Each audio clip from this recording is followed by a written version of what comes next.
Hey everyone, welcome to Tutorial Lore.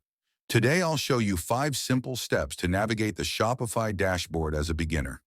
Make sure to watch till the end and don't forget to like and subscribe for more tutorials. Step 1. Open the Shopify app and log in. Download the Shopify app from the App Store or Google Play Store. Open it and log in to your Shopify account. Step 2. Explore the Home tab. The Home tab gives an overview of your store, including sales, traffic, and updates.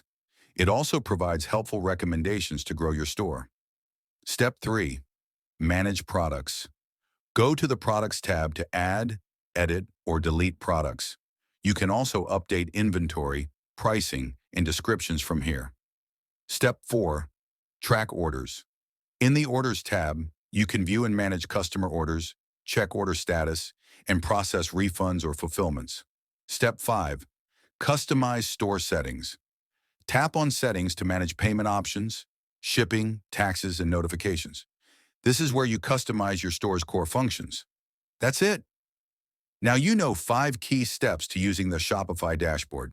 If you have any questions, leave a comment and I'll be happy to help. Subscribe and stay tuned for more tutorials. Thanks for watching.